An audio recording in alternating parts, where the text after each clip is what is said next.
T20 world cup संपल्यानंतर इंडियाचा दौरा T20 सिरीजसाठी झिम्बाब्वेसाठी होता हे अगोदरच फिक्स होतं। काही दिवसापूर्वी यासाठी टीम इंडियाचं सिलेक्शन पण करण्यात आलेलं आहे, परंतु यामध्ये एक नाव नाही आणि त्या नावाची सगळ्यात जास्त चर्चा होते ते म्हणजे ईशान किशन।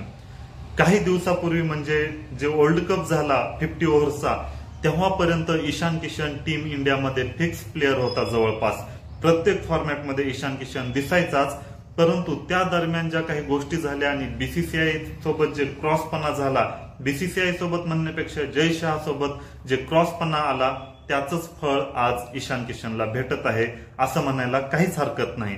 तर नक्की ईशान किशनला का बाहेर काढण्यात आलेला आहे याच गोष्टीचा आपण अंदाज घेऊया। तर इंडियाच्या वन डे वर्ल्ड कप साठी सुद्धा ईशान किशनचं सिलेक्शन झालं होतं। सुरुवातीचे काही मॅच खेळवले पण होते, परंतु बरेच मॅच नंतर त्याला बेंचवरच बसवण्यात आलं आणि यापासूनच ईशान किशन काही काळ नाराज होता आणि अशातच ईशान किशनला डिसिप्लिन न पाळल्याचं कारण देऊन त्याला बाहेर करण्यात आलं आणि त्यानंतर दक्षिण आफ्रिकेची सिरीज होती, ऑस्ट्रेलियाची सिरीज होती, यामध्ये पण सिलेक्शन करताना जेव्हा ईशान किशनला विचारण्यात आलं तर ईशान किशनने वेगवेगळे कारण देऊन आपण अनअवेलेबल आहोत या सिरीजसाठी असं सांगितलं होतं। म्हणजे दक्षिण आफ्रिकेच्या वेळेस मला मेंटल प्रेशर आहे किंवा मी मेंटली स्टेबल नाही असं कारण दिलं होतं आणि त्यानंतर ऑस्ट्रेलियाच्या सिरीजला पण असंच प्रकारचं काहीतरी कारण दिलं होतं। बीसीसीआयने विचारून सुद्धा ईशान किशनने 2 वेळेस नकार दिल्यासारखं केलं होतं, म्हणजेच स्पष्टपणे नकार नाही परंतु काहीतरी कारण दिले की मी मेंटली स्टेबल नाही, अशा प्रकारचे व्यर्थ कारण दिले होते आणि त्यामुळेच आज ईशान किशनचा कोणत्याच सिरीजसाठी विचार केला जात नाही। हीच एक गोष्ट नाही, अजून एक गोष्ट झालेली आहे ती म्हणजे जेवढे पण अॅन्युअल कॉन्ट्रॅक्ट लिस्टमध्ये आहेत बीसीसीआयच्या प्लेअर, त्या सगळ्या प्लेअरला बीसीसीआयने ऑफिशियली सांगितलं होतं की तुम्हाला रणजी मॅच खेळावेच लागतील, म्हणजे डोमेस्टिक जे मॅच होतात ते खेळावेच लागतात। म्हणजे तुम्ही बीसीसीआयच्या कॉन्ट्रॅक्ट लिस्ट आहेत याचा अर्थ तुम्ही डोमेस्टिक मॅच खेळणार नाहीत, असं होत नाही हे स्पष्ट सांगितलेलं होतं। आणि असं असूनही बऱ्याच वेळेस श्रेयस अय्यर आणि ईशान किशनने हे डोमेस्टिक मॅच खेळलेले नाहीत। ईशान किशन हा झारखंड कडून खेळतो तर श्रेयस अय्यर हा मुंबई कडून खेळतो, तर या दोघांनी पण रणजी मॅच पण खेळलेले नाहीत आणि इतर कोणते डोमेस्टिक मॅच खेळण्यास पण नकार दिलेला होता आणि याच कारणामुळे त्यांना बीसीसीआयने अॅन्युअल कॉन्ट्रॅक्ट मधून सुद्धा काढून टाकलेलं आहे। जेव्हा अॅन्युअल कॉन्ट्रॅक्ट मधून काढून टाकलं तेव्हा त्यांना खूप मोठा फटका बसला होता, परंतु त्यानंतरही यांचा ऍटिट्यूड कमी झालेला दिसत नाही। आणि त्याच्यातून दुसरी गोष्ट म्हणजे यावेळेसचा ईशान किशनचा बघायला गेलं तर फॉर्म, ईशान किशनचा यावेळेस खूप चांगला फॉर्म नव्हता आणि रिषभ पंतची झालेली वापसी हे पण कारण झालं की ईशान किशनची संधी बनू नाही शकली।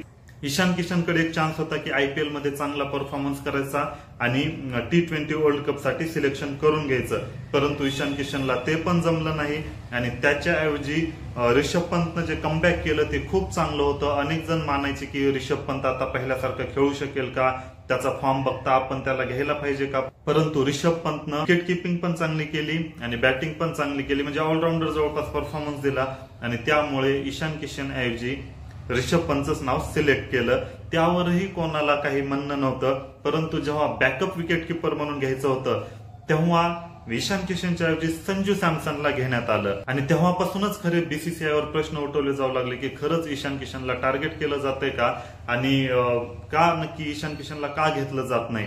परंतु आयपीएल मधला जर परफॉर्मन्सचा विचार करायला गेलं तर रिषभ पंतचा आणि संजू सॅमसनचा परफॉर्मन्स ईशान किशनपेक्षा चांगलाच होता, त्यामुळे बीसीसीआयवर प्रश्न आपण नाही घेऊ शकत। परंतु मागील काही दिवसामध्ये ज्या गोष्टी घडल्या जसं की कॉन्ट्रॅक्ट मधून काढून टाकणं, यामुळे थोडासा डाऊट येत होता की खरंच ईशान किशनला डावललं जातंय का। आणि जेव्हा T20 वर्ल्ड कप साठी निवड झाली नाही तेव्हा असं वाटायचं, परंतु रिषभ पंत आणि संजू सॅमसनचा परफॉर्मन्स त्याच्यापेक्षा चांगला होता म्हणून त्यांना घेण्यात आलं।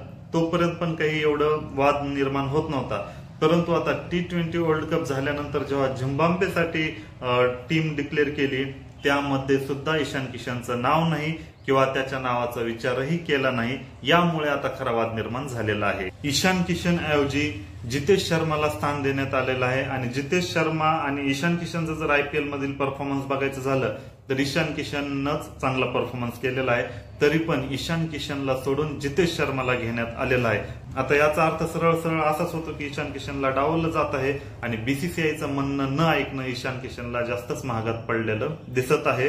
आणि तुम्हाला पण माहित आहे की टीम इंडियामध्ये एवढे जास्त प्लेयर येत आहेत की एखादा प्लेयर जर काही काळासाठी बाहेर गेला तर अवघ्या काही 1-2 वर्षामध्ये त्याला विसरून जातात. त्याचं नाव पण कोणी लक्षात ठेवत नाही. जसं की पृथ्वी शा, एकेकाळी असं वाटायचं की त्याला दुसरा सचिन तेंडुलकर पण मानलं जात होतं, परंतु काही कारणामुळे तो बाहेर गेला आणि बाहेरच गेला.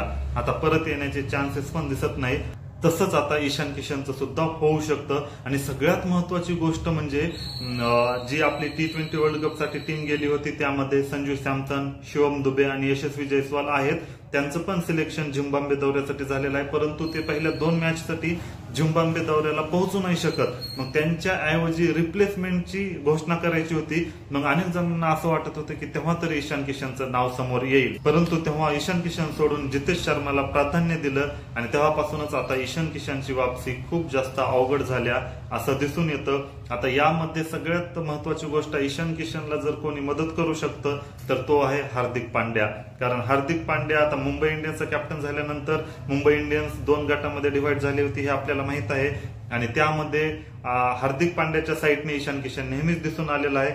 आणि आता भविष्यात हार्दिक पांड्या T20 इंटरनॅशनलचा कॅप्टन बनू शकतो आणि याचंच फ्रेंडशिप म्हणून हार्दिक पांड्या काही बीसीसीआयला सजेशन देऊ शकतो किंवा एक चान्स द्यायला पाहिजे अशा प्रकारची रिक्वेस्ट करू शकतो. तेव्हा कुठे ईशान किशनचा विचार केला जाऊ शकतो, सध्या तरी असं वाटत आहे. परंतु ओव्हरऑल बघायला गेलं तर या ठिकाणी ईशान किशनला स्वतःचा ऍटिट्यूड पण बहुला आहे. जर एवढा ऍटिट्यूड दाखवला नसता तर बाहेर जाण्याची गरजच नव्हती, कारण प्रायमरी प्रेफरन्स नेहमीच ईशान किशन होता. ऋषभ पंत बाहेर गेल्यानंतर ऋषभ पंत जरी आतमध्ये आला असता तरी सेकंड ऑप्शन तरी ईशान किशनच होता. परंतु आता 3rd, 4th ऑप्शन म्हणून पण त्याच्याकडे बघितलं जात नाही, कारण ऑलरेडी ऋषभ पंत नंतर संजू सॅमसन आहे, त्यानंतर जितेश शर्माला ऑप्शन बनवलेला आहे.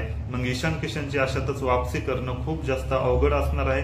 त्यामुळे ईशान किशननं पण थोडंसं व्यवस्थित विचार करून वागायला पाहिजे आणि डोमेस्टिक मॅच परत खेळणं चालू करायला पाहिजे आणि डोमेस्टिक मध्ये चांगला परफॉर्मन्स करून बीसीसीआयचे दारे किंवा टीम इंडियाचे दारे त्याच्यासाठी उघडे होऊ शकतात.